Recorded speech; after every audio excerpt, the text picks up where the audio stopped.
प्रेरणास्पद कथाएं YouTube channel पर मैं धनंजय जैन आप सभी का हार्दिक अभिवादन करता हूं। दोस्तों, छोटी सी कहानी डीजे की जुबानी।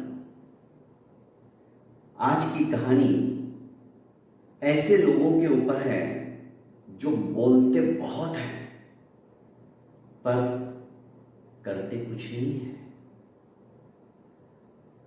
कहावत भी है, थोथा चना बाजे घना। इसी को हिंदी में जो बरसते हैं वो गरजते नहीं और जो गरजते हैं वो बरसते नहीं। एक मंदिर के अंदर पुजारी थे, अत्यंत संतुष्ट और समाधानी। पूजा अर्चना, किसी के यहां पर कोई अनुष्ठान करके वे अपना गुजर बसारा करते थे।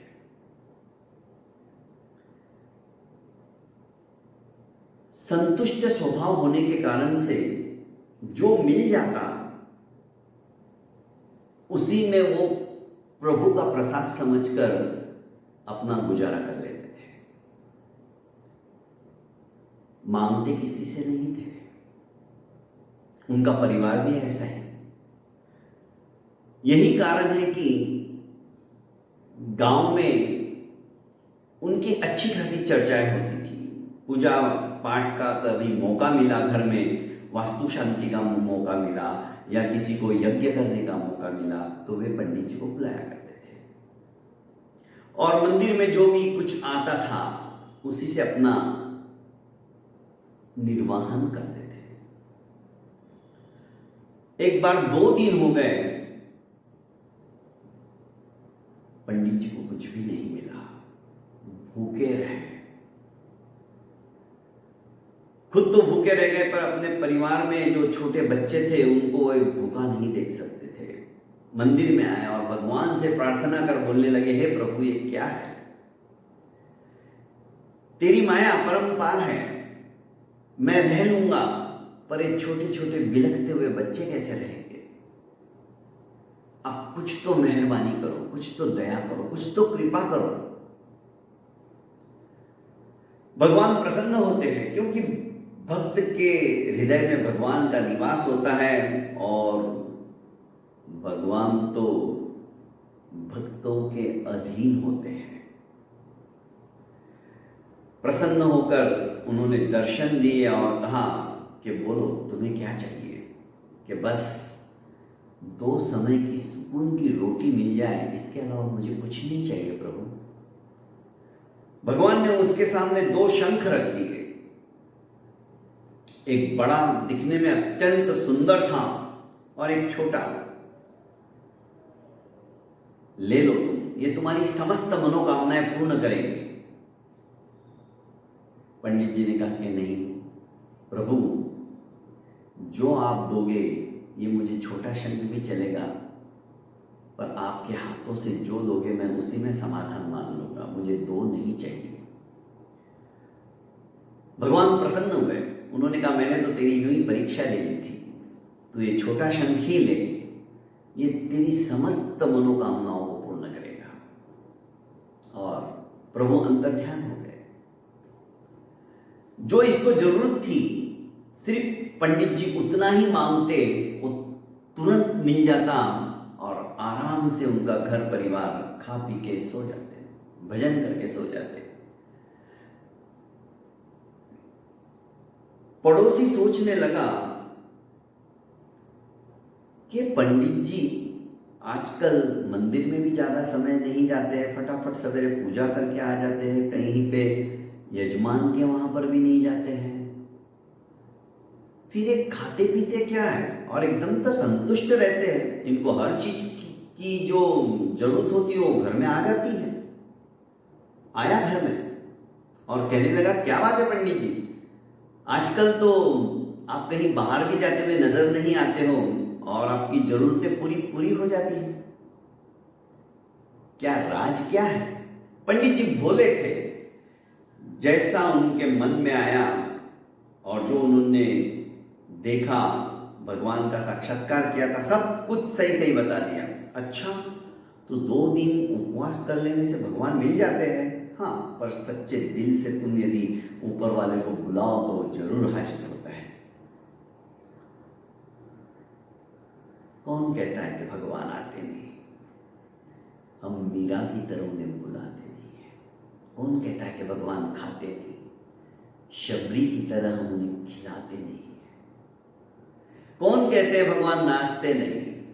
गोपियों की तरह हम उन्हें नचाते नहीं। इस सही गीतों के अंदर जो भाव भरे हैं भक्त ने, सचमुच में जबरदस्त।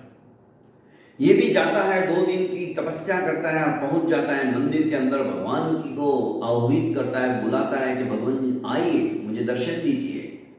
पर भगवान कहाँ आते हैं? 3 दिन हो गए, 4 दिन हो गए। धीरे धीरे मन में सोचता है कि नहीं, मेरे मन में पाप है, मेरे मन में खोट है, मैं स्वार्थ के वशीभूत उनको आमंत्रित कर रहा हूं। पंडित जी ने कहा था निस्वार्थ भावना से उनकी भक्ति करना है। मन से समस्त स्वार्थ हटा दिए और बुलाने लगा भगवान। भगवान आ गए, दर्शन दिए। मांगो भक्त क्या चाहिए। जैसे ही भगवान आ गए और कुछ मांगने को लिए कहने लगे, इसका स्वार्थ जाग गया। भगवान तो अंतर्यामी, समझ गए, लोभी है, लालची है। तो भगवान जैसे आपने उसको शंख दिया समस्त इच्छाओं को पूर्ति करने वाला, मुझे भी शंख दीजिए। भगवान ने कहा मेरे पास अभी एक ही शंख बचा हुआ है, बड़ा, मैंने उसे छोटा दिया। अरे मुझे बड़ा ही चाहिए। ठीक, ले लो। जैसे ही भगवान अंतर्ध्यान हुए, घर पे आया, सुंदर आसन उसने आसनस्थ किया पट्टे के ऊपर और उसके ऊपर शंख रख दिया, पूजा की और कहने लगा कि हे शंख देवता, मुझे 1000 रुपए की जरूरत है। शंख से आवाज निकली, 1000 क्यों, 2000 लीजिए। ये बड़ा खुश हुआ, अरे वाह क्या बात है, मैं 1000 मांग रहा हूं, ये तो डबल दे रहा है। ठीक है 2000 दे दीजिए। इतने में शंख बोला 2 क्यों लेते हो, 4 लीजिए। 4000। इसका तो मुंह फटा की फटा रह गया। वाह वाह वाह, शंख देवता तुम तो बड़े परोपकारी हो, जितना मांगता हूं उससे कई गुना ज्यादा दे देते हो, दे दो मुझे 4000। शंख बोलता है 4 क्यों लेते हो, 8000 लो। ऐसे बढ़ते बढ़ते 16, 32, ये सोचने लगा ये तो बोलती जा रहा है, दे कुछ नहीं रहा है। आखिर गुस्से में आकर बोला आप दे तो रहो, कुछ दो तो सही, आप तो दे ही नहीं रहे, सिर्फ बोले बोले जा रहे हो। शंख ने कहा हम तू डफोर शंकोस्मी वदाम्य हम ददामी न। अरे भाई मैं डफोर शंख हूं, मैं सिर्फ बोलता हूं, देता कुछ नहीं। इसे पश्चाताप हुआ, मन में ग्लानि हुई कि मैंने स्वार्थ जैसे ही मेरा जागृत हो गया, भगवान तो अंतर्यामी है, मेरा स्वार्थ ही मुझे नड़ा है। तो दोस्तों निस्वार्थ भावना से जो भी हम काम करते हैं, कार्य करते हैं, उसका फल हमें यहीं पर मिल जाता है। जैसे निस्वार्थ भावना से, कोई लालच नहीं, कोई आकांक्षा नहीं, कोई महत्वाकांक्षा नहीं। और पंडित जी को जितना चाहिए था वो रोज उतना ही मांगते थे। वो मांगते तो बहुत कुछ मिल सकता था, पर नहीं, क्योंकि वो ताकत थी शंख के अंदर, और ये डफोर शंख बोलने की ताकत थी। तो कई लोग ऐसे होते सिर्फ वादे करते हैं, मैं ऐसा कर दूंगा, मैं वैसा कर दूंगा, बाकी कुछ नहीं। समा हवा में उनकी बातें उड़ जाती हैं। तो दोस्तों कभी भी समाज, परिवार, देश के अंदर यदि हम अपना रुतबा बनाना चाहते हैं, सिर्फ बोलो नहीं, करके दिखाओ।